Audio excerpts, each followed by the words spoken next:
Well, and CB, man, congratulations, man. It's an honor to watch you play. Okay, I have not been to Minnesota in probably 20 years. Bring gas. Hey, can you send me a list of good restaurants? We're going to be there for like 5 days. I want you to send me a list of some good restaurants, okay? Yeah. I'm gonna find your number through somebody. I'm gonna send them to you. I appreciate it, my brother. Congratulations. I'll see you Wednesday. Appreciate it, baby. Well, if you want his number, it's 55. No. Hey. Early thoughts on playing the Mavs? It's gonna be fun, man. You know, my matchup gonna be Kyrie, so that's gonna be fun. We're gonna see what I can do versus him. Appreciate.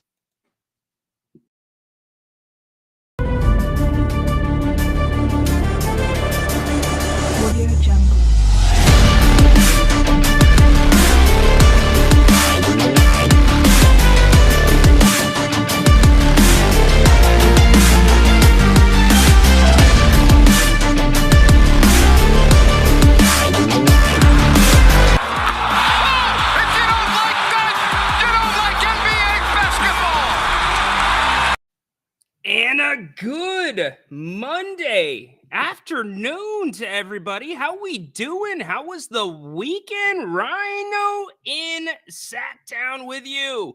The King's Court live. Busy day on If You Don't Like That. And when I say busy, I mean busy.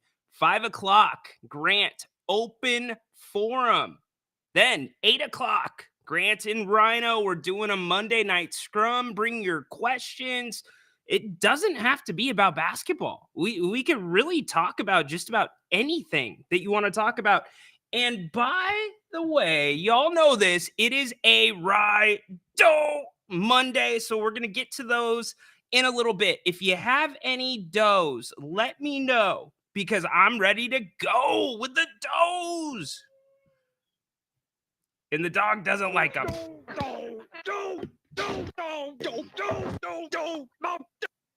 Anyways, hey, I don't know about all you. If you listen to the King's Court, either of them this weekend, I have been chomping, and I mean literally chomping at the bit. C-Dog is saying, or Condog, excuse me. Yeah, Condog. When C-Dog 25's in here and I call you Condog, we're going to talk because I've got some emails about this, about you, actually. Why am I getting emails about Condog? I don't know. We'll see. But as I was going to say, I have been chomping at the bit to get with all of you today. This was a bad weekend, a really bad weekend for the Sacramento Kings. There's no other way to put it. Like, literally no other way to put it. Yes, I have been getting emails about you, believe it or not. Yes. And I know you'll call eventually, but I do need to talk to you about a little something once you call up. What's up to Dora? Happy Holy Monday. moly, Jim Bowley. Happy Monday, everybody checking in. Thank you for the heads up. Dave, what's up, buddy? Welcome to the show. I'm a big fan of you, Grant and Jerry. Hey, how about the Timberwolves last night? My goodness, I was wrong with both of my predictions. Super wrong. I thought the Knicks would roll. Attrition caught up to them. But you know what? The Knicks didn't lose that game. They didn't. The Pacers won that game. You shoot above 70% in a playoff game, you finish above 60% shooting. It's a really hard thing to win. Really hard. I don't care where you're playing. Yeah, C-Dog, what's up, buddy? I miss you. Let's go. I love it. All right, so we might as well just get this out of the way right now. Condog, dude, what's up, brother? First off, can I call you Corn Dog? Can you be Corn Dog from now on? Sure, Are we good? I really don't care. All right, Corn Dog it is, everybody. You are gloss. Sometimes I get called Corn Dog at work anyway, so. All right. Happy Monday, Steely Beats. Welcome in. A lot to go over today. So how was the weekend, corn dog? Excuse me, corn dog. Pretty good. So I guess I actually can start off with some does for you. All right, So- all right. So Costco, we've been having a sort of spirit month or whatever, and 2 of the days was superhero themed, and I'm the only one who dresses up. Oh, adults in costumes. Here we go. All right. So what did you dress up as? I have Spider-Man and a Wolverine. Okay. All right. I'm All the only right. one- am I the only one who gets the memo here? So I gotta ask, it can't be comfortable working in a costume all day, is it? I mean, honestly, my job's not too body movement heavy because I'm just on a electric pallet jack all day, which is kind of like a stand-up forklift, except with really long forks to just pick up multiple pallets. So now, if I was like, stacking boxes all day or loading Yeah. trailers, no, impossible. Yeah, it'd be pretty tough. There's no doubt about that. So, anything from the weekend that you want to touch on? Because I've got a full plate. I mean, again, it was a bad weekend for the Kings. I talked to my older brother, and yeah, we just kind of agreed that there's just a lot of needs of the Kings, and honestly, a lot of the trading is gonna revolve around which team kind of wants to blow it up, and we just don't know the answer to that at the moment on what pieces they want to blow up and stuff, because that's where the real value is gonna be at, is teams that actually want to get rid of players. And we don't know. It could be from it could be from the Heat. It could be from the Hawks, the Sixers, the Bulls. Yeah, the Bulls. Who knows? Well, if you're waiting for another team to blow it up, that means that you're ready to possibly blow it up. Is that kind of where you said your friend or your brother were My talking? brother. Is that where you guys are at with the Kings? Or? Not entirely blow it up, but honestly, my brother's actually willing to even trade Keon Ellis, which a lot of people He doesn't have he doesn't have any trade value. Yeah. It'd be pointless. You get way more out of him than what you would get back for him. Yeah, he said pretty much just keeps a bonus and maybe a defensive guard around Fox, like maybe a Jimmy Butler if the Heat want to blow that up. Yeah, it would take something for sure for the Kings, but I've got an entire thing on. Did you listen to either episode of the King's Court this weekend? I was jam-packed this weekend. Okay, good. I'm sure some of you missed it. Those that heard it, I'm sorry, you're gonna have to hear it back. But Yeah. There's just a few realizations that I came to over the weekend, really looking at the Kings and their makeup of the roster, and we'll get to those in a few minutes. But here's something that's undebatable. Halliburton is greater than Fox. It's done for the time being. That debate is done. Yeah. 100% agree. I can't debate that because somebody's in a conference finals and we barely sniffed the first round exit within the last year and not even a playoff spot this year. Yep. And and I don't want to tie that back to the Halliburton and Domas trade because it has nothing to do with it. But Hallie is a better guard. He is a better NBA guard than De'Aaron Fox. I'd say he actually knows how to lead the Pacers a little better than Fox does on the Kings sometimes. And again, I'm a huge overall talent wise, I love Fox, but yeah, there's a lot of times where I feel like if he wants to be that max guy, I feel like he just doesn't step up to the plate when he really needs to this last season, especially.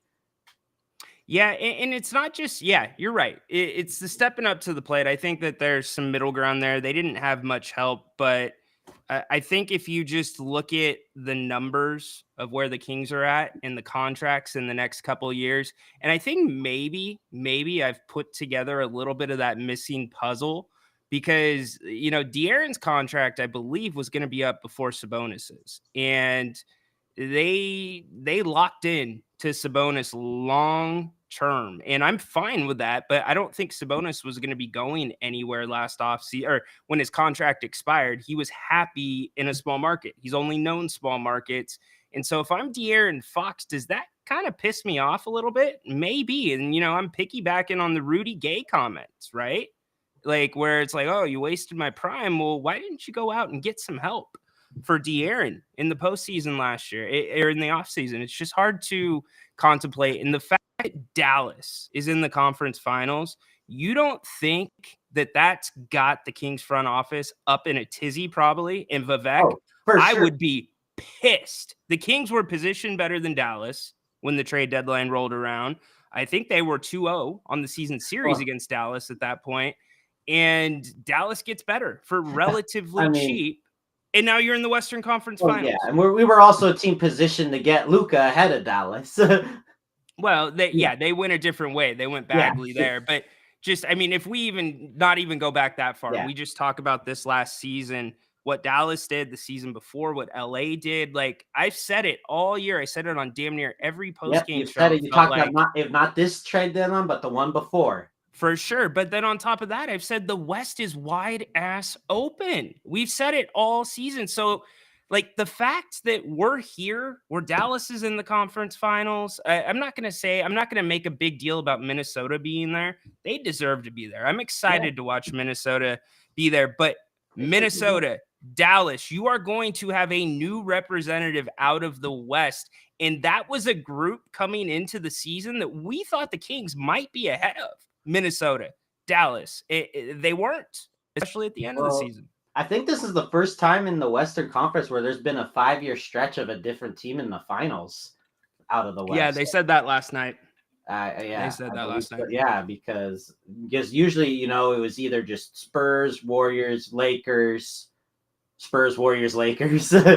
Yeah, for sure. All right, buddy. Well, I appreciate the call and I appreciate the heads up. I literally got emails like, are you sure he wants to be called Corn Dog? Is it mean? Is it not? So is it mean? Do you, because the fans want to hear Corn Dog. Like, they know who Corn Dog is, but I don't want to get on Grant grounds, how Grant kind of rattled the nest the other day. I got emails about that too, by the way. Shout out to Peter. Well, I guess I am very popular on this program. You are, dude. You kick us off, man. I appreciate it, and I'll add a doe in there for you on the wheel about coworkers that don't participate in dress up. Well, no, yeah, you know what? Let me go a little bit on that because coworkers complain how companies. It's all yours. They don't. They always complain about how companies don't do nothing for them or anything, and then when they give them a chance to have fun, they don't do nothing. Like, come on, man, that's a big doe right there. How are you gonna expect them to do something for you? Right? It's like a player wanting a max contract, but he goes out and just doesn't even shoot the ball. Exactly. You know what? I once had a friend that complained because his employer bought him pizza and they didn't give him plates. Come on. There you go. That's saying it right there. So, hey, dude, appreciate the call. All right, man. All right, we'll talk soon. That is Corn Dog in the house. I love it. Guru, I see your question. I will get to it in a second. If no Monk, Kings are done. You know what? At this point, I'm not so sure if the Kings, as you've known it the last couple seasons, might not be done, regardless of Monk being there or not. I'll explain in a minute. Dave hopping back in. Everyone in the West is getting stronger, except the Kings. Sucks. Okay, let's talk about this for a few minutes. And if you listen to the Kings Court on Sunday, it was literally titled "Anyone But Dallas." Anyone but Dallas. And the reason that I said anyone but Dallas is because what I just started to lay out right now with Con Dog. It's like, dude, this team, the Kings were competitive with Dallas all year. I know the Kings ran into injuries, but how if you're Vivek Ranadive? How if you're the fan base? Are you not a little perturbed and frustrated right now? I certainly, I think we were already frustrated, but the margins between good and very good teams in the West, in the NBA, is razor freaking thin. It is so thin. And we've watched 2 trade deadlines pass where 2 teams that were below having a home playoff series greatly improved for cheap, while the Kings sat at home and did nothing. Now, Monty McNair has made great moves when he makes them. He has drafted well. I've explained how I like all that. But it's not very often. It's not. Look at even right now in the playoffs. There is not a favorite to win this championship. I mean, maybe Boston, maybe, but they've been incredibly inconsistent. I look at the energy coming out of Indiana, much better than what I'm seeing in Boston and Minnesota. Look, you can go back and you can watch all of the shows we did leading up to the season. I was not a believer in Minnesota. I was not. Now I am. And it's because of Ant. I stand by what I said about Cat and Gobert, but these guys are having fun playing basketball. It's so apparent they are having fun. They know each other's roles. They trust each other. Ant was completely taken out of the first half yesterday, completely taken out of it. And what happens? How does Ant get back in the game? Defense. Defense. He locks up Jamal Murray in the third quarter, the fourth quarter. He had no rhythm. He had no flow. Yes, Mike Conley is a big piece of that. He absolutely is. He knows his freaking role, and he cherishes his role.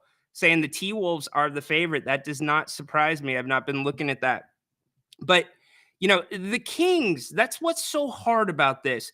They were not that far off from these two teams. They were not. Now, we don't have an Anthony Edwards. I get that. We don't have a Luka. I get that. But the Kings don't necessarily, with the makeup of the roster as it is, need one of those guys. In fact, I would argue having one of those guys would hurt the way this team plays, because this team doesn't want to play, or at least Mike Brown is not in the brand of isolation basketball. And that's what you're getting into. But when you have a guy like Anthony Edwards, that's a different conversation than Luka, because he is just as much a part of that team as any. It's not a star, and the rest of the guys, they are a team, and they are humming, and it's really fun to watch. So going back to the Kings, the thing that's bugging me the most, again, it's salt in the wound. If Denver would have made the Western Conference Finals, all right, I get it, right? OKC, yeah, it still would have sucked. It still would have been a little bit tough to watch, but I get it. But these marginal teams that were good and now becoming great because they evolved. They evolved as the season went along. It's something the Kings have not done. They haven't done. And now what is the position they are in? The Kings are, they're in a position where Sam Amick said it with Dave and Jason. They've got to swing for the fences.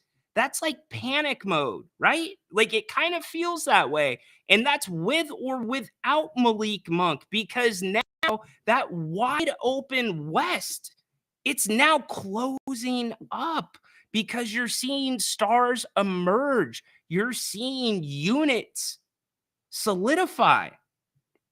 And in Sacramento, we're kind of seeing the opposite right now. And so to see 3 Sacramento Kings combine for 91 points in Game 7 in New York, that's kind of rough. Now, I get it's been a while for some of them. Some of them were here not that long. You got Hallie in there, but 91 points. Trey Burks, what the hell did he ever do in Sacramento? Not that. He stood up and took care of business in Game 7. Granted, it wasn't enough. DiVincenzo. So I'm not going to put that on Coach Brown. I'm not going to put that on the front office. See, I don't want it to be doom and gloom. That's the thing. I don't want it to be doom and gloom, but I'm pretty sure we need to open our eyes to the reality that things are going to change here in Sacramento. And in fact, if you look at just the contract structures of what's going on with the Kings, let me get to this, because I also did this weekend on the Kings court. We've talked about nobody on this roster being untouchable, right? We've said that many a times. I will put the link again in the chat if anybody would like to call. Condod said the first link did not take, so there is the other link. But getting back to what I'm saying, with the 3 guys that we considered non-trades, they're going to be here, or maybe one of them. Okay, We're talking about Fox, Murray, and Sabonis, right? Those are the three that we're talking about. Before, it's like, okay, well, Keegan, do we want to trade Keegan? Could we trade Keegan? Whatever, we're going to give up on Keegan, and maybe he's going to be another Hallie. What's going to happen there, right?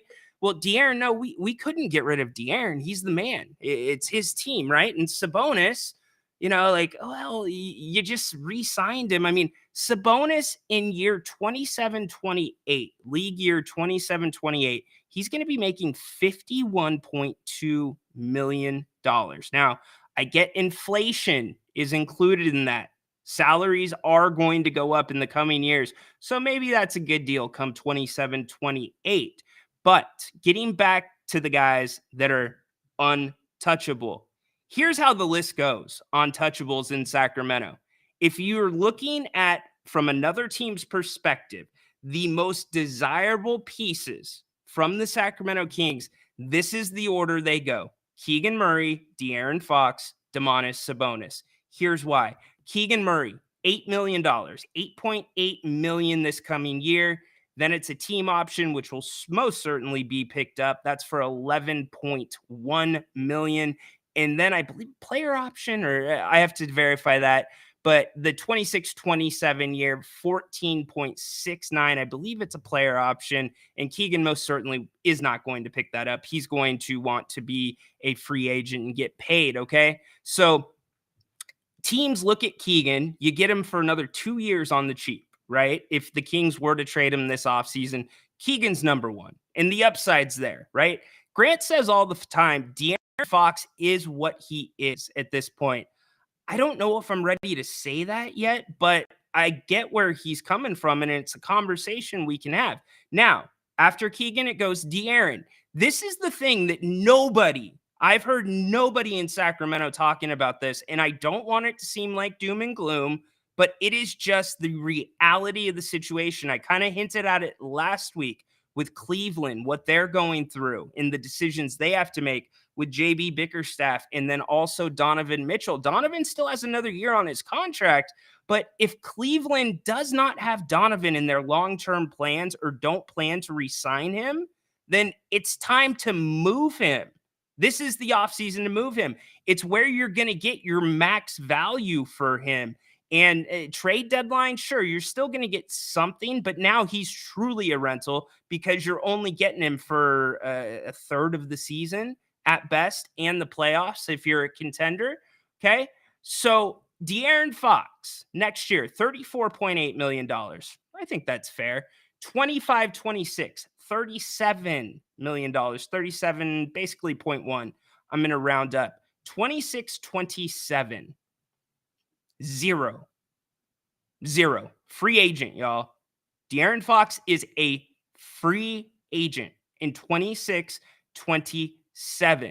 So De'Aaron Fox, second most desired piece if you are another team looking at Sacramento. Last, Sabonis. Great player. C-Dog pointed it out. He plays a style that only, really, the great plays. The great.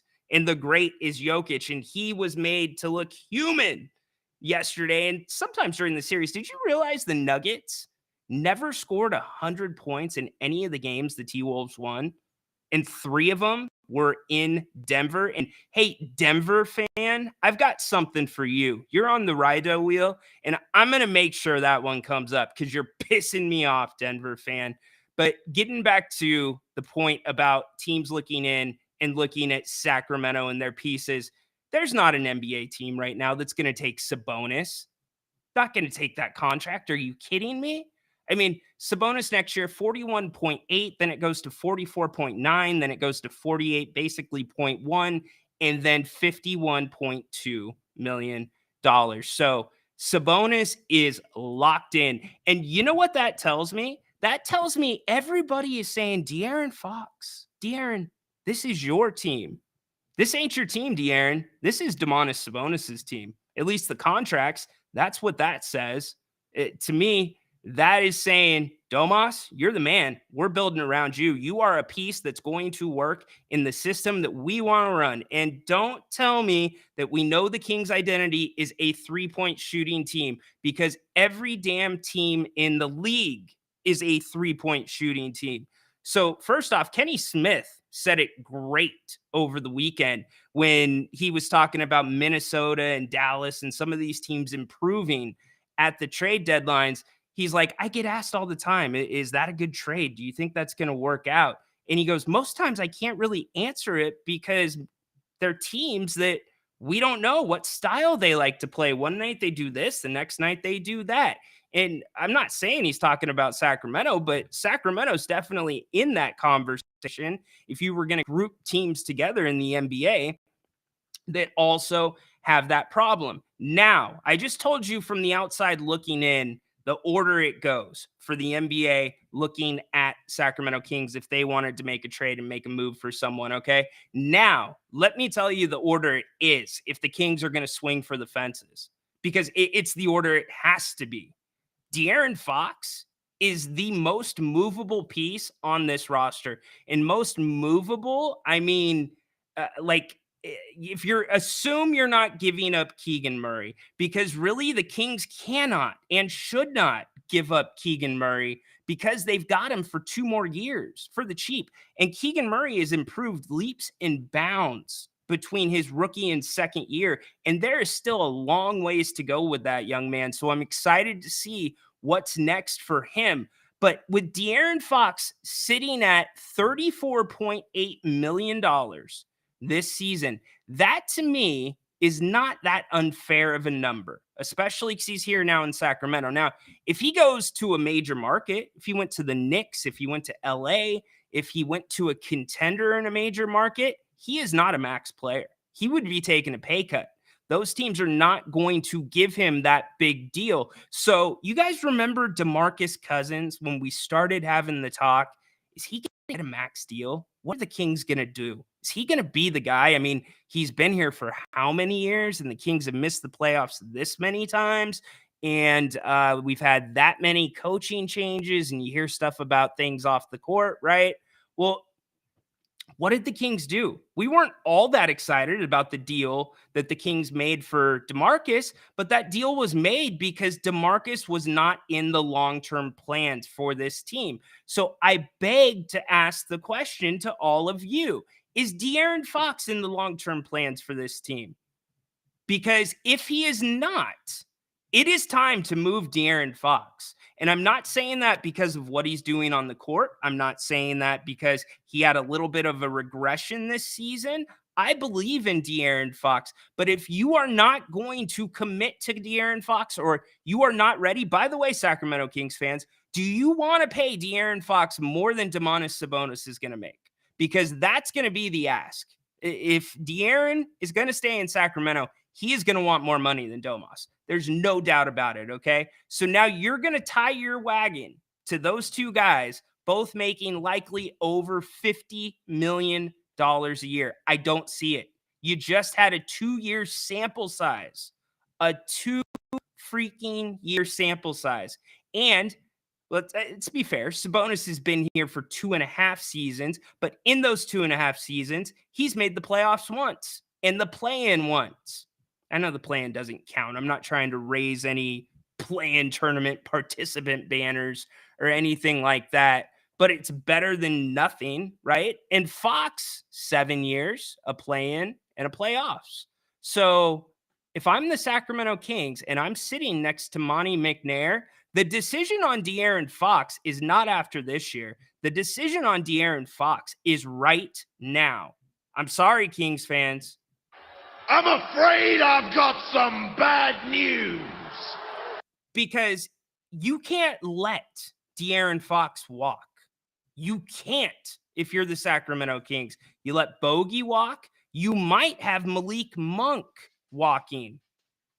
De'Aaron Fox, total rebuild if he walks away from nothing. So that means his maximum value that you're going to get is right now.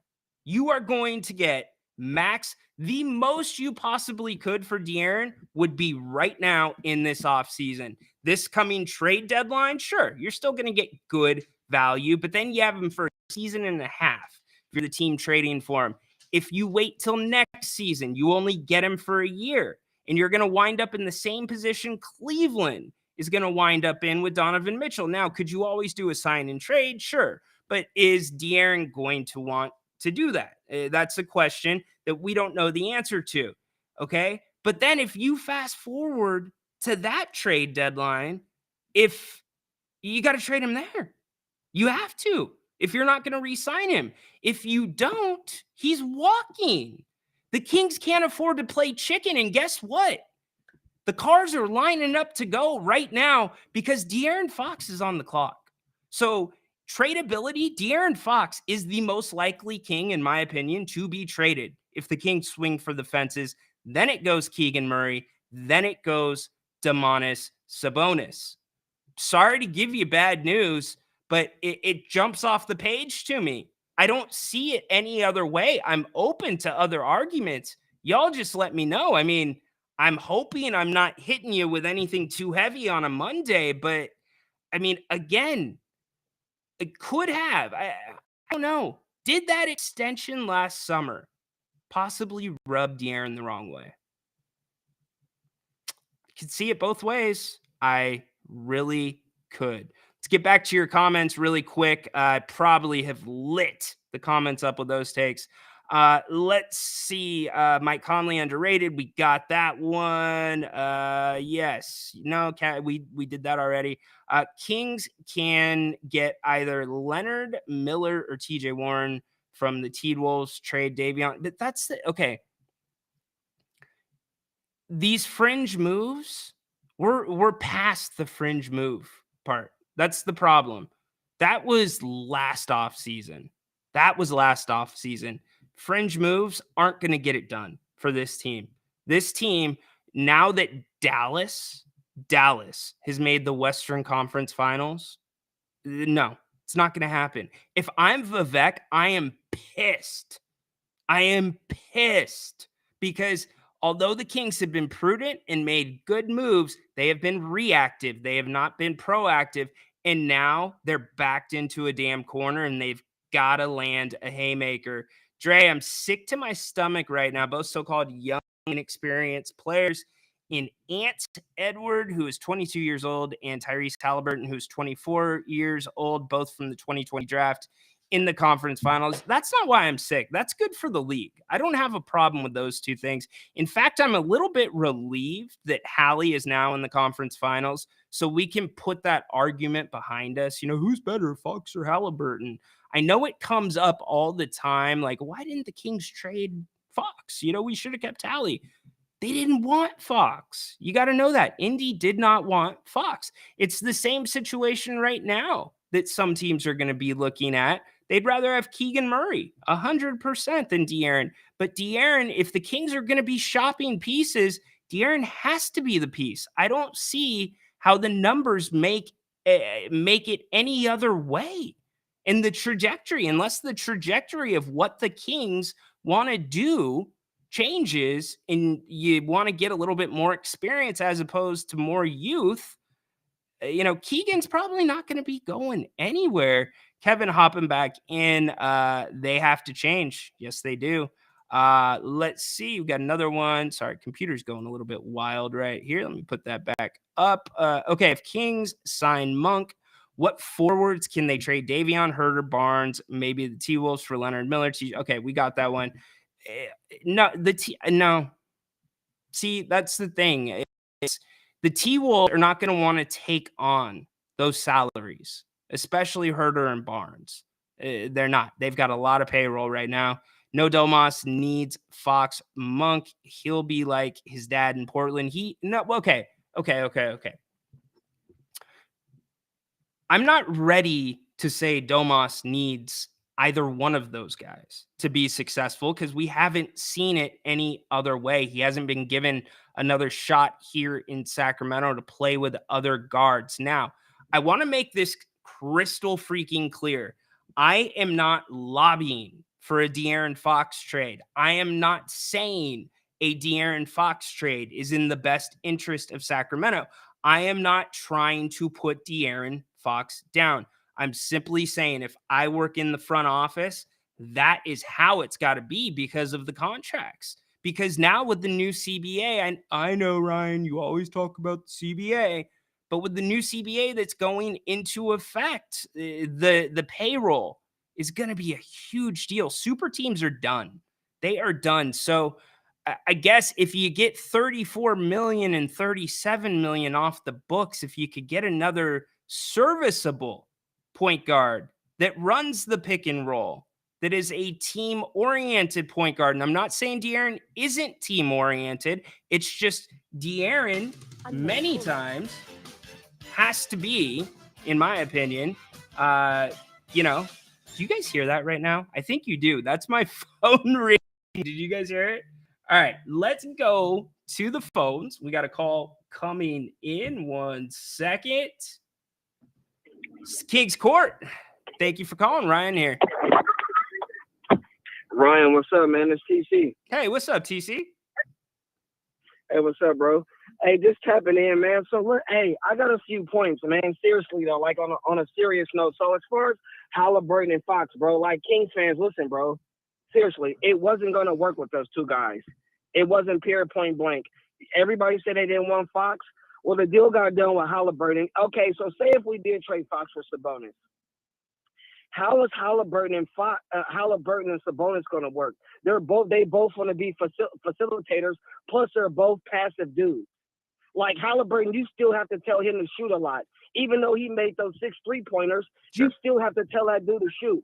Like Halliburton is good when your team is up, but when you're down, you can't find that guy. And I love Tyrese. I love his mentality. I love everything about the dude, bro. Yeah. But it wasn't going to work, bro. So we can't keep talking about, if we took Fox, Halliburton. No, bro, it wouldn't have worked like that. Halliburton wouldn't have balled in the playoffs last year how Fox played against the Warriors. Pure point blank. And I know that he went deep in the playoffs. He has Pascal. He has a team around him. No you doubt. Get what I'm saying? Yeah. Halliburton he's a fine dude, Ry-doe, bro. But Fox is an all-around better player than Tyrese, hands down. Now, if you want to talk about facilitator and knowing how to talk to people and all that, well, that's Halliburton, bro. But as far as a player, Fox is way better. I'm not getting at you, Ry-doe. I'm just talking to Kings fans, no, bro. I got you, seriously, TC. though. Yeah, no. Like, seriously. And as far as, like, go ahead. I'm sorry, Ry-doe. You go. And then I'll go after you. TC, I got you. Yeah, there's no doubt those two could not play together. You just can't. There's not enough basketball. They both need the ball in their hands. But on the flip side, TC, like, I get what you're saying. Fox is more talented, but Hallie's a better point guard in the NBA. How can you see it any other way? Dude's in the conference finals. Yeah, but listen, hey, Ry-doe, they played up with 2 beat-up teams that had injured players, and he's on the East. I know it sounds like excuses behind it, but Halliburton had an easier route. And honestly, if Monk was healthy and we would have gotten the playoffs, bro, we would have matched up well with Denver and Minnesota. In my opinion, TC, I don't care what they're doing. TC, I'm with you. I am with you there. That's why I'm saying you see Dallas in the conference finals, it freaking stinks. I'm with you. If the Kings would have gotten in, I said it on the Kings Court this weekend, they would have been competitive. I think the Kings could have beaten Oklahoma City in the first round. I'm serious. And I want you to bring this up with Grant, seriously. Yeah. And I'm going to call and ask about, bro, if you did. Hey, so these are the moves, right? This is the move. Okay, so say if we don't swing, we got to swing for the fence. But say if we can't pick up a B.I., maybe a Zach LaVine or a Brandon Ingram, regardless of those moves, I know Monk is priority, but whether we bring Monk back or not, I truly think, bro, all-season moves should be picking up Valanciunas and Kelly Oubre, bro, to throw on our bench. Those are 2 dog mentality dogs that we need. Who's going to out-rebound us with Valanciunas and Domas as the back man, right? And also Kelly brings that wing help. And if we end up picking the 13th pick, I say go get the boy Zach Edey. Who's out-rebounding Domas, Zach Edey and Valanciunas. It might sound crazy, Ry-doe, but what you think, bro? TC, I mean, I appreciate it, man. It sounds like we're doing the Minnesota formula. Let's get really big. Let's just block the paint. I don't know if I'm sold on Edey. Valanciunas, as of earlier this weekend, the Kings were the favorites, according to Vegas, to land him. He is a perfect fit. I'm glad you brought that name up because he can spread the floor with Sabonis. They're familiar with each other. They could play together. They could play at separate times. So I think that's brilliant. Oubre, I don't have a problem with that move. I mean, it's just, look, the Kings, as much as they've hit on the draft picks, they've also missed on the free agents. You know, Duarte, miss. I'm not ready to call Sasha a miss because he didn't get enough time last year. I think he's incomplete. That was his grade. But I'll certainly bring that up to Grant, TC. I mean, they have to improve the bench. There's no doubt about that. And the Kings did improve the bench last year. It just wasn't in the right places. Like the point guard position, TC. How do we address that point guard position, regardless of whether Monk comes back or not? We can't forget about we got Kobe, but I know he's more of a wing, but I think he can shine in as far as like a point guard. We can't forget about Kobe, and also we can get into the free agent market and try to get like a point guard. We don't need a guy that's going to come in and drop 20 and 10. No. Like we're actually going to come in and like fill in. And honestly, if we run Davion back the way Davion played last season, bro, I'm fine with that. But if we want to move on from Davion, I'm cool with that too, to bring in like a better point guard. What I can say is if we do bring in a back-end point guard, let him have a little size on him, at least like 6'2". 6'3", Yeah. so we can have the length. Ry-doe, I'm looking for length. I'm looking at Minnesota. I'm looking at these teams, bro. If we can get long, we'd be straight. You get me? I get you 100%, TC. That's what they, at the end of the season, that was one of the big differences for Sacramento. Hey, brother, I appreciate the call, by the way. Thank you. Hey, TC. Thank you, Ry-doe. You are a legend now in the King's Court. You are the first person to use the call line. So you will never be forgotten here, brother. Thank you, Ry-doe, bro. All So right, the Kings fan, like the beam, bro. Y'all don't trip. We're going to have a big summer, y'all. Get ready and grab your popcorn, man. I love all y'all. Peace. Amen. That is TC. Wow. Told you guys the phone line works. Hit it up. 916-399-3748. You know my biggest fear? It's that I'm going to slip one day giving you that number and I'm going to give out my personal cell phone number. It could happen. Hey, 156 either checked in or watch it live right now on the Kings Court across numerous platforms. Couple X accounts streaming, Grant and Mind, our YouTube channels as well. Yeah, look, TC, I don't want to look in it. I get what you're saying in terms of Fox. I'm going to get back to the chat here in a minute, but yes, Fox is more talented. Like if you put Fox and Hallie and the rest of the point guards in a one-on-one competition, Fox is beating Hallie. But just the entire package, and yes, he has better. Well, does he TC? Do the Pacers have better pieces around Hallie than Fox? I don't know. Uh-oh, the phone line's going off. Welcome into the King's Court. You're on with Ry-doe. Hey, how's it going, Ry-doe? This is Chad. Hey, Chad, how you doing long today? time, doing good. Long time listener, first time caller. But Dude, love it. I agree with TC for sure, man. Length has definitely been an issue for us for a long time, and it's just kind of one of those obvious things that I wonder, what the GM is thinking when they continuously do not address that issue, and you see it. The proof is in the pudding. What are your thoughts about their inability to address the length?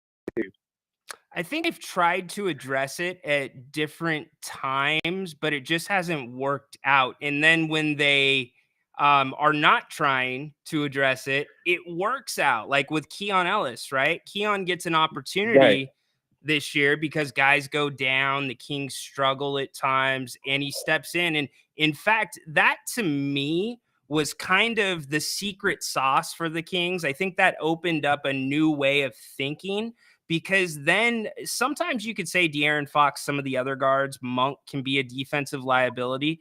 But when you have a 2-guard, and the second unit needs a 2-guard like this too, that can be long, that can free up the other guys like a Monk to play a little bit of that free safety.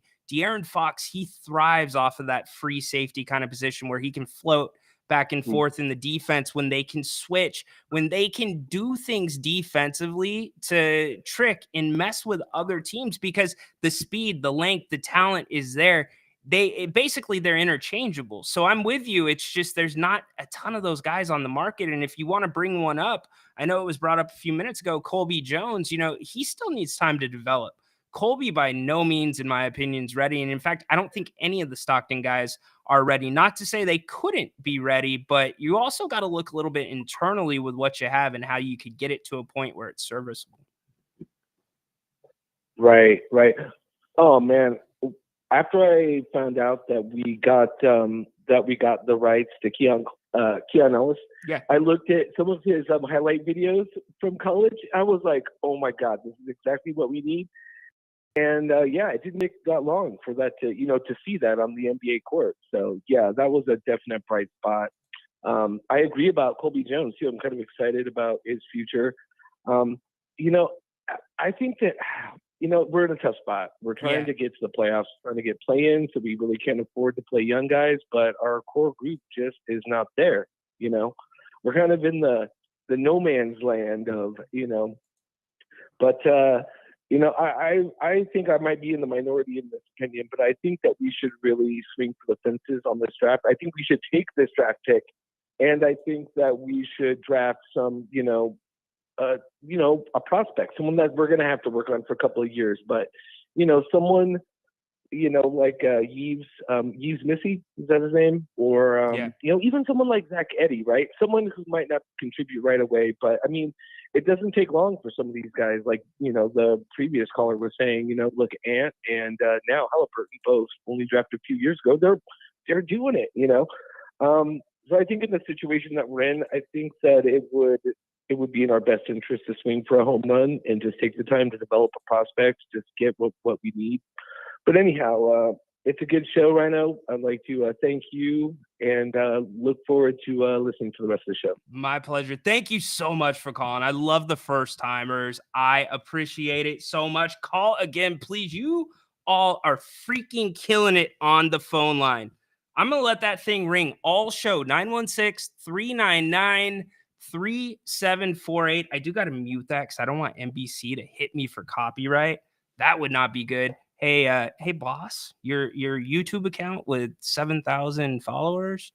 Yeah, you got a copyright violation. I don't know how it happened. It might have been my ringtone. What? Your ringtone? Yeah, like my ringtone.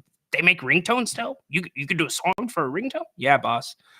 You can still do that. But yeah, anyways, you guys get the point. Really, really good stuff so far. I guess the question becomes, do the Kings have time to develop another talent? And if you do, Domas is going nowhere. And Keegan, hopefully he's around for the long term. I don't see how Keegan can't not fit into what the Kings are doing. We're going to find out the player Halliburton is in the next season. Yeah, we'll see. Or you series, excuse me. I think, I got a funny feeling we could see Indy just because of, I don't want to say, Miles Turner has been incredible. So I want to see what he does. That pick and roll, that's something that the Kings, the first unit, absolutely has to get better at. Monk better than Fox and Hallie. Interesting. All right, we got a lot of comments going. You guys can call 916-399-3748. You can also call via restream like Dirk, my man Dirk. What's up today, buddy? Happy Monday. Hey, happy Monday to you. How you doing? I'm just not much to say today. I heard some discussion about Keon Ellis and some people talking about Halliburton, his performance in the playoffs so far, and people wishing you had Halliburton. Generally Halliburton hasn't been performing super great. And you need to kind of think a little bit, I would say, about the two teams they've played in the series. Getting to your Eastern Conference Finals is pretty impressive, but that would be like the Kings having played a long series against the Warriors without Steph Curry. You know, because they didn't have Giannis the whole time. They're clearly their best player in the first round. And Dame didn't come back till the end. He was hurt. Yeah. You know, so who's that and just trying to compare the impact. I mean, a Warriors team without Steph Curry is probably equivalent to, you know, the Bucks without Giannis, right? I mean, MVP caliber player. And so I have a coworker who's a huge Pacer fan, so he's really happy there in the Eastern Conference Finals. We've been chatting a lot, and that team is deep. Like the Pacers are a really deep team, more so than a lot of the other teams in the playoffs. And taking this a step further, you look at them playing the Knicks. I mean, the Knicks have constantly sustained injuries throughout, and it took a second game. You know, so as fortunate as the Kings were health-wise last year during the regular season, I think the Pacers have been fortunate in that area concerning the playoffs, right? They've just been really fully healthy. They've survived some subpar performance from Halliburton. And I love that he's being aggressive in scoring. Let's not take all the credit away or any credit away from him, because when he's been aggressive, it's been good, but they've struggled to do so consistently. You know, and they had the Knicks did not shoot very well in that game 7. Did you watch the Timberwolves game? Yeah, yesterday? I did. So first off, the refs, I don't have a problem with it because it's consistent with what they've done the entire playoffs. There was a play in the second half, Dirk, where literally Jokic bowed Towns, like bowed him hard in the paint, and Towns just shoved him right back, like literally back, and the refs are just staring at play. And it was an ISO play too. But anyways, go ahead. Yeah, I don't have too many complaints. I mean, I was keeping my eye on the box score. When the Nuggets went up 20, I was like, oh, I guess this isn't even worth watching. And then I saw it was within a few points near the end of the third. So that's when I turned in and watched the end of the third and the entire fourth quarter. It was just fun to watch. I love that everyone's assumption about, you know, which teams are going to win and how that can just blow up. You know, that though the Nuggets were going to repeat and Jokic is the best player in the world at all times. And I'm like, I don't know. You know, this team is comprised of a lot of lengthy, tall defenders all around. And it's fascinating to watch that impact of that. Where was Aaron Gordon most of that series? He's a tall, lanky guy, like strong, but definitely tall. I think he got neutralized by a lot of aggressive defense, and it was just really fun fourth quarter to watch, just that team come together. Rudy Gobert step up, and make some weird shots that nobody expected of him. Yeah, that was weird. But there's so many narratives, like, oh, Gobert has been getting hammered on by TNT constantly about his performance. They should sit him. And then apparently he's posting a plus 110 plus minus while he played this whole series. And why does the narrative not match the stats? You know, what's actually happening? You can only watch the game to really figure that out. No one apparently, at least on a national media take, seems to have any real perspective on what's happening. Yeah, you know, media changes a little bit when it comes this time of the year. You get some knuckleheads in there that shouldn't be and writing stories. They credential more people, but the bottom line is those guys with their length, I know it's come up a couple times, but Aaron Gordon, there were times where he guarded well on the perimeter. That 3 to end the third quarter by Anthony Edwards, incredible. He was guarded really well. Gordon was right there, and he's able to kind of hold it for a second, fade a little more, and let it go. So it's just the skill is higher with their skilled guys. And on the inside, they put up that it feels like one of those iron halos if you get 6 feet from the hoop. But Dirk, on the flip side, when they're not playing good defense, they are a completely different team. Yeah, but I mean, the best team in the defensive team in the league, and they Yeah. never gave up 100 points to Denver. So when Crazy, were they not right? playing good defense? You know, that's the big question. Well, they did give up 100 to Denver, but just not when they won. So anytime okay. that Minnesota won, Denver never scored 100 points. All right. Thanks for the correction there. We should pay keen attention to Denver because that is seemingly the blueprint the Kings need to follow 100%. with their core, and why it fails. I mean, I noticed if Joker's on the, playing at the high post like Sabonis would, late in that fourth quarter, that ball didn't seem to go to too many guys' hands. They ended up resulting in Joker shooting 3-pointers, and I mean that clearly the defense was working, is all I'm saying. But I'd be curious to see how they evolve. There was a lot of discussion that they cut their bench, like they lost some key guys off the bench. And that's how quickly maybe these opportunities can collapse on your team.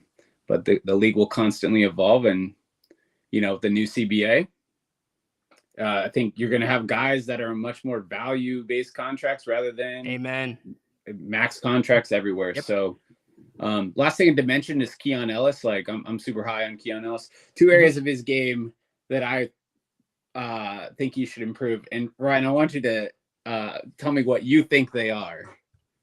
What are the two glaring weaknesses, if any, in Keon Ellis's game? And his left hand. His left hand, number one. And number two, pick and roll, probably. I mean, definitively, I would say, pick and roll. He's always good to make the right pass, but he's not a scoring threat to some degree.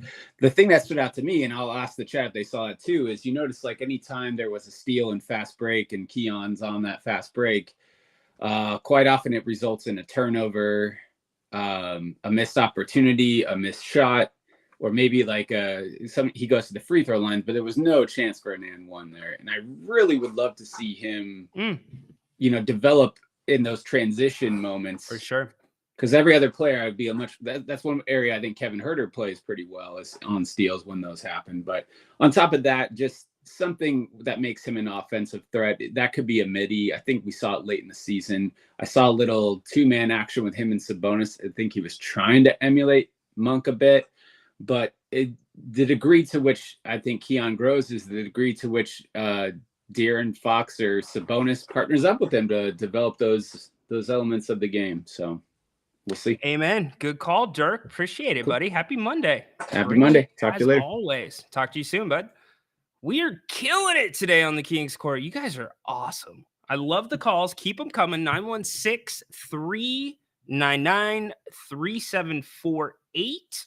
Or you can call like Dirk did through Restream. What's up, Cody? I see you in there throwing a couple chats in. So I want to make it crystal clear. The point with what I led with today is not the Kings would be better with Halliburton. Not that. It's just, again, I'll go back to the one-on-one example, okay? The fact that, Hallie can run a team. He can do what he needs to do, but individually, he's not nearly as skilled as Fox is. Yes, the other guys get him a little bit more open at times, and Hallie's got a huge liability. His jump shot, it's good when it goes in, but it is not quick. I mean, he really, that's the flaw, and I wouldn't change it now. The coaches have not tried to change it, but that's the thing. He can't get a shot off quickly. De'Aaron Fox excels at that, and, the one-on-one, much better in De'Aaron Fox's corner. But going back to what Dirk said about the Denver blueprint, now, I know that's more of a team construction, team chemistry thing, but one thing I want to point out about the Kings, and he brings up a good point about Keon Ellis. And Dirk, I think that's going to come with time for Keon. The game's still kind of slowing down for him. And the Kings, I was happy, and I'll take this, Dirk, any day of the week. I will take a Keon fast break over a Domantas Sabonis fast break. I'm okay with a Domas fast break maybe once or twice a game, but the first half of the season this year, it felt like it was almost Domas exclusively running the fast break, which is a little bit of a problem because then you got the guards out running him. Jerry Reynolds explained it a few times for us. So Keon will get there. He certainly will. Teams are going to start playing him differently, but The most valuable thing that Keon got last year was minutes. It's the most valuable thing that could have happened for the Kings organization and Keon. So excited to see what he's going to do. Going to be interested to see if he gets run in the summer in summer league. He'll almost certainly play in the California Classic. I don't know if he'll play all the way through in Vegas. He might get the Keegan Murray schedule that Keegan had last year, but still much to be decided there. But going back to the Denver blueprint, if we want to take it a step further and we want to take it to on the court, that is a problem because you saw what happens and you brought up Jokic, kind of hanging out at the top of the key. He was hesitating a little bit. When he didn't hesitate, that's when he finally hits his first three later in the second half. But that's what happens when the point guard is either not using that big man or the point guard is being taken out of the game.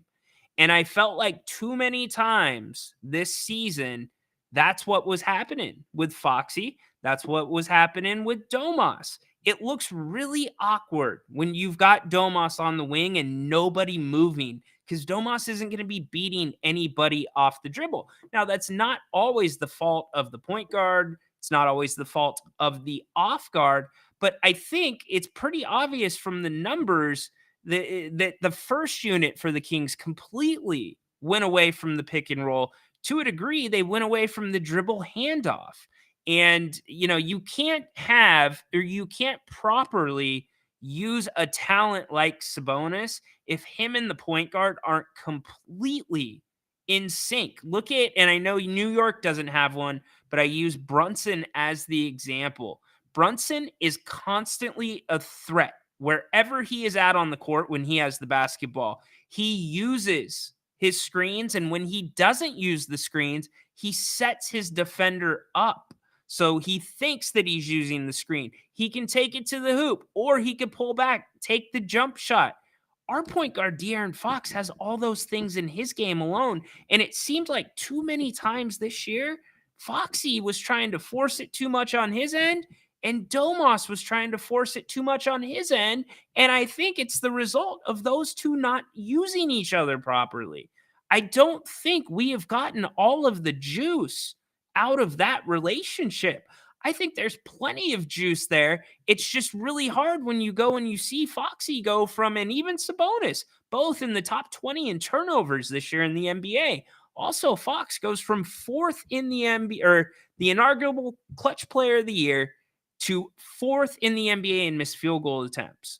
So I think that's too where some of that awkwardness came. And part of that is because of the supporting cast as well. They were not threats. The Kings were stagnant way too much on offense this year. Hey, we're going to get back to the chat here in a minute. We haven't even done a Ry-doe yet. We got to get a Ry-doe in here. Appreciate all the calls so far. Let's kick off the Ry-does. Let's see what we're going to get.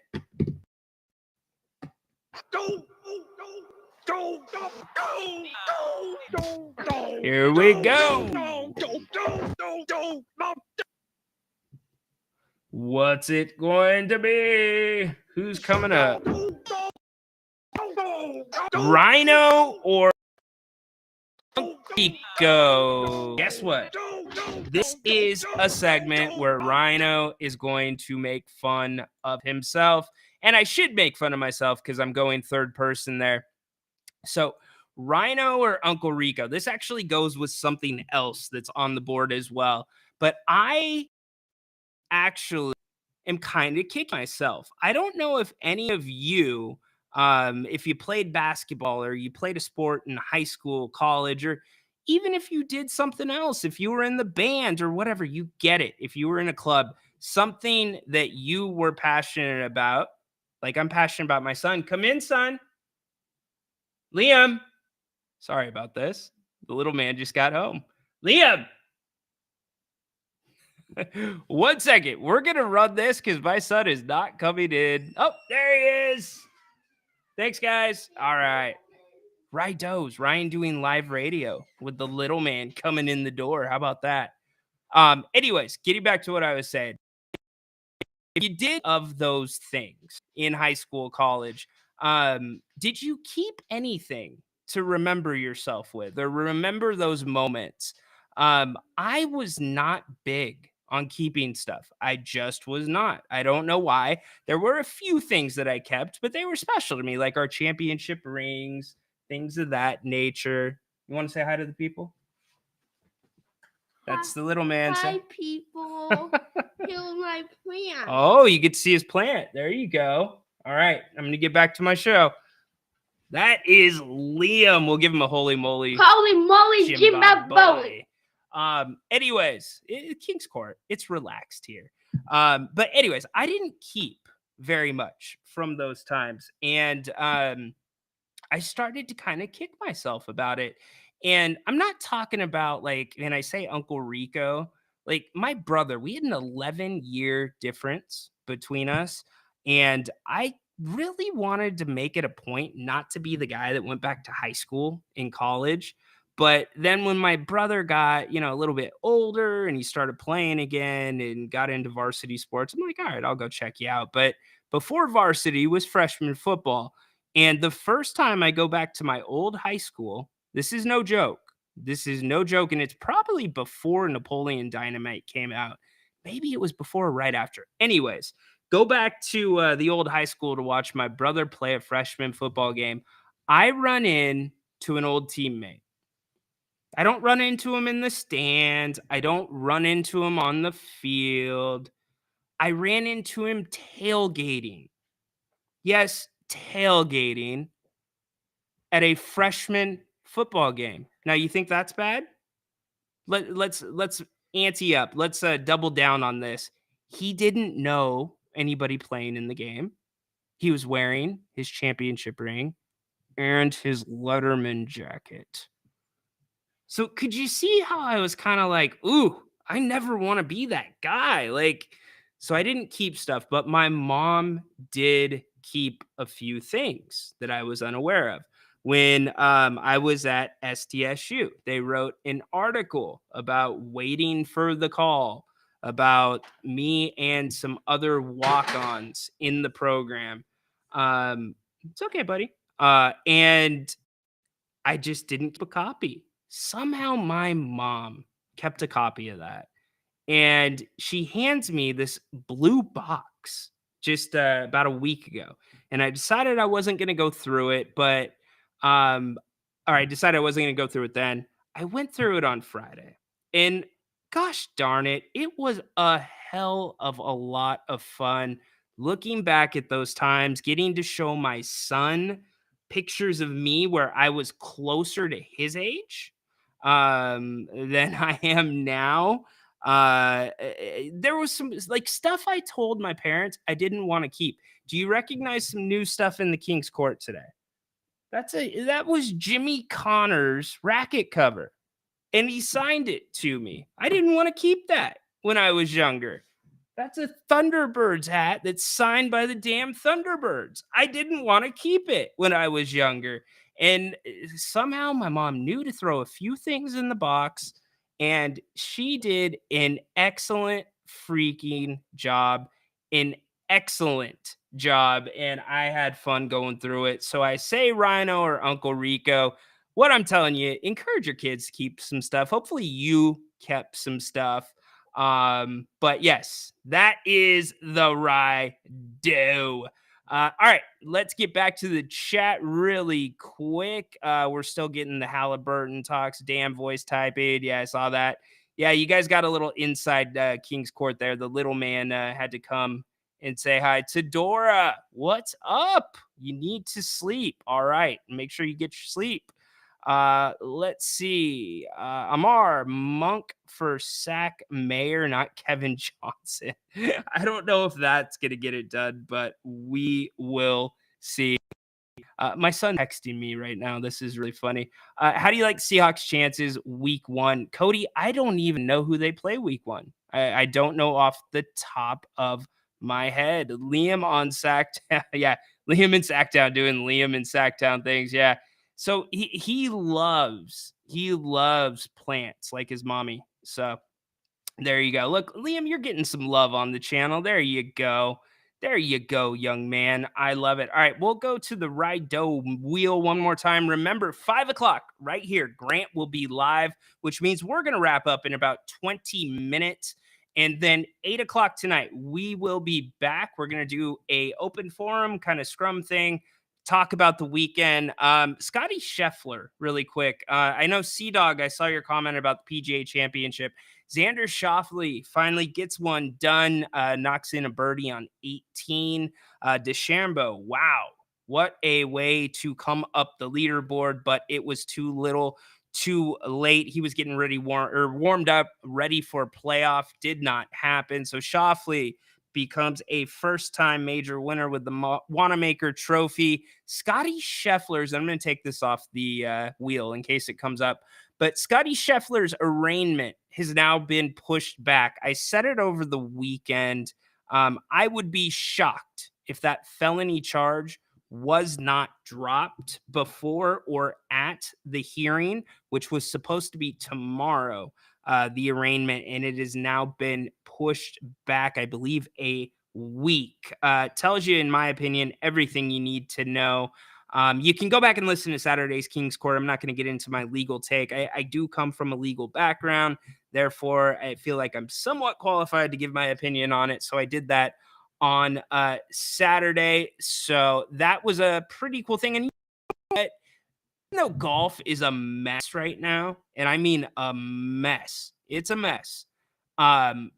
It almost has better appeal they ever had before when it was outside of like the Tiger and Phil times, because you've got this live golf thing and you've got this PGA thing, and they only come together at the majors, right? And it seems like there's some bad blood there between the golfers. Some there is, but it's kind of like keeping up with the Joneses anytime there's a major. And I think like the competition and also the drama aspect of it is a little bit of what golf needed. Now, golf didn't need what live does.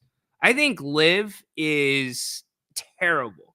I mean, if you want to watch, if you're a fan of live golf, just go out to your local muni on a Friday and look at their scramble tournament for some paper business here in Grove, or it's what it looks like. You've got the shorts that the guys can wear, the scramble format, all that, and it's hard to take serious. It really is. The scoring is really, really weird. But didn't get a chance. I don't want Giddy, dude. Giddy is not right for the Kings, and I don't know. I don't like that situation that happened earlier this year. Whether he was charged with anything or not, that to me, I would stay away from him. And the Thunder, he has not played well for them. So I'll go back and look at those here, or I'll look at them after the show and get back to you, Mr. Guru. I know that. So anyways, let's go back to the Ry-doe wheel, see what we can come up with. Haunted Horse, I hope yours comes up, dude. I really hope yours comes up. Here we go. Do. What's it gonna be? Is that a snake in your pants? All right. Yes. Did you hear about this story? Have you seen the movie Snakes on a Plane? Anybody seen the movie Snakes on a Plane? Yeah, well, you could argue, and no offense if any work for the TSA, but what do the TSA do? Let's be real. I mean, are they just there to give us a hard time sometimes? I appreciate them keeping us safe, but sometimes it goes a little too far. Anybody had the extra checks where they pull you to the side? And yeah, I'm there too. Huge pass on you. Where they pull you to the side, you get the extra extended, go through everything in your bag, yada yada. Some knucklehead. So the process, by the way, if you want to ship an animal, and this is a real thing, animals are on a lot of the planes, especially if you're going cross country. There is a good chance there is some type of exotic animal in the cargo area of the plane. Now, they're wrapped up and they are packaged per law and how they're supposed to be shipped, but they're there. Trust me. Well, some guy decided it was not really that big of a deal, and he didn't see anything in the TSA guidelines that said you couldn't put snakes in your pants. This dude had a couple of snakes in his pocket trying to board a plane to get through security, and TSA found snakes in his pants. Granted, they were not big snakes, they were smaller snakes. But, oh, like, what are you thinking? I mean, snakes on a plane? Snakes in your pants? Makes no sense. So that one caught me off guard. I went, duh, at that. I mean, if you want to try to get on like 5 ounces of liquid instead of 2 ounces of liquid, I get it. I get it. Okay, I'm going to end this show here. You guys are doing a great job of chatting about players and who you would like to see in Sacramento, some moves that you may like to make. But I want to end the show on a couple of different people, and we can continue. Please make sure you come back. Patrick, my man, dude, you know where I'm going right now. You know where I'm going. I told you that I was going to have something for one haunted horse. But anyways, make sure 5:00 open forum with Grant. Come back in with us. We'll have a good time. He's solo on that one, but then 8:00 here on If You Don't Like That, we will be back and we're going to do an open scrum. So both Denver fan, number one, and some Indy fans were piling on this weekend. And I mean really piling on. And I get Hallie, he wore a Reggie Miller choking shirt to the press conference after game 7. Bold move. But, New York did say F you, Reggie, on national TV while Reggie's doing a game. So I get it. But what I don't get is when fans of other teams start piling on and taking shots at my Sacramento Kings when it's unwarranted, especially when we could be taking shots at you. This sound courtesy of the Jim Rome show earlier today. Hey, Rome, these New York and big market idiots are unbearable. The Knicks are being talked about this much only because they are in New York, but their dumb, delusional fans don't seem to understand that. Hey, morons, you are still literally a joker, Anthony Edwards, Luka, or healthy Giannis from actually being a real contender. And you still wouldn't be favored to win it all if you had one of those guys. But yet all we see is Knicks basketball and Knicks fan losing it for making the second round of a JV tournament. You are so annoying. Your team couldn't even beat Sacramento in a 7-game series. You are as annoying as Laker fan, but at least Laker fan had a legitimate shot of winning the East. Go away for another 20 years. Oh, look who's back. Angry Jay in Denver. War offering your sister. Angry Jay in Denver. You can take a shot at the Sacramento Kings. You can't even beat the Sacramento Kings. Well, here's the problem I have with you, Angry Jay. The problem is this, dude. Your team could only beat the Sacramento Kings one time this year. You lost 3 of those matchups, and you're going to go in on us. We already had a hard enough weekend watching 3X Kings drop 91 in New York. We watched the Mavs go to the conference finals with a couple of moves. Yes, Gafford. Yes, Washington Jr. That, they would have cost a little bit, but it probably wouldn't have altered the core of this team. And just as Dirk said, TC, many others today, length. It's right there for you on display with those guys. So the Kings fans had to eat that. And then, we're sitting back watching the Denver-Minnesota game. And, it's been 20 years or what was it, 20 or 19 years since 20 years since the Timberwolves have been in the conference finals. What do we see, right? We see Chris Webber missing a 3-ball, game 7, Minnesota moves on. Okay, TNT, I got a little something for you too. I don't remember that Webber play. Do any of you? The only thing I remember from that series is Anthony Peeler's elbow in Kevin Garnett's face. That's what I remember. So basically, we got kicked in the balls all weekend as Sacramento Kings fans. And now this angry Jay dude wants to come on a national stage and take shots at us when your team couldn't even beat us twice this season. And then this is after Minnesota fan came over and took over your freaking building, Jay. Like, seriously. And how lame is it that you've got to put your city's elevation on your jerseys, Jay? Is that the elevation for Denver, or how many Rocky Mountain oysters you've eaten in your lifetime? Get out of here with that Sacramento Kings crap. We are the loyalist and brightest Kings, obviously, fans in the NBA. Stop it. Denver fan gonna take a run at us when you can't even fill your damn building for a game 7? Seriously, was that game in Minnesota? Was it played on a neutral court? That's what it felt like. It had a high school vibe, Jay. Angry Jay. Get out of here, dude. And you, Haunted Horse, I've got something for you. You guys got to meet Haunted Horse on Friday. Well, Patrick rolls in here, really excited about the Knicks. And, Patrick took it like a man. He took it on the chin. And you know what? I am so proud of the New York Knicks, and I'm so proud of Knicks fan. They freaking showed up this offseason. Also, they showed their identity. That is a tough team. And I mean a really tough team. If I am a free agent, that's a team I want to play with. And oh yeah, they're on a big stage. And oh yeah, they're on their way up. They are. Okay. So lots to be happy about if you are a New York fan. I know it stings. I know losing Brunson in the second half just absolutely took the wind out of your sails, but I said it at the top of the show, and I will say it again right now.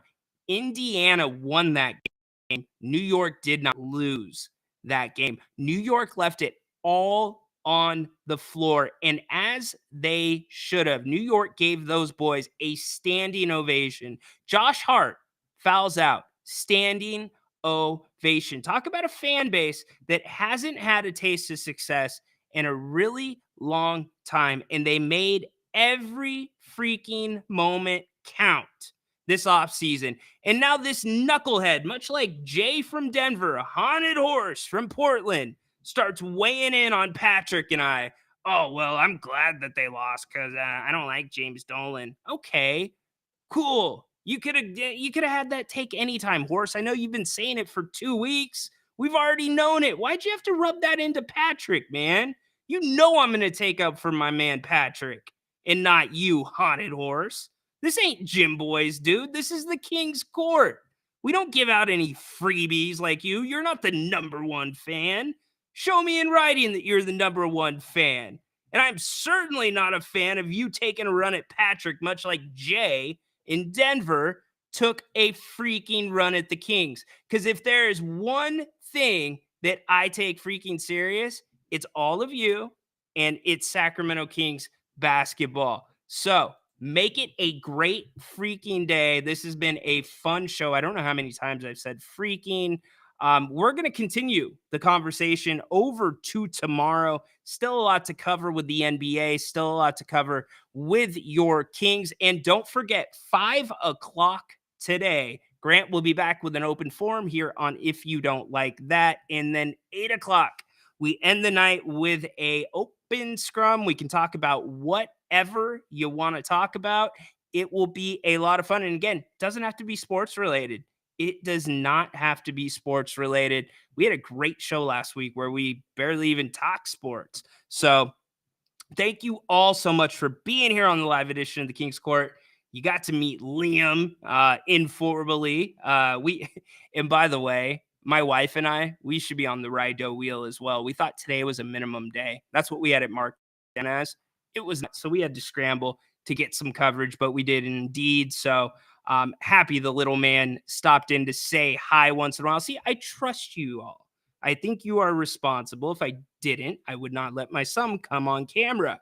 So anyways, make it a great one. We will see you later tonight. Show up for Grant at 5, show up at 8 with both of us. And as always, we will be back tomorrow with an all-new King's Court. Amazing calls. Love the first time call. Love that you're using the phone line now. Glad that you got to hear it work. And hey, Tador, take us out.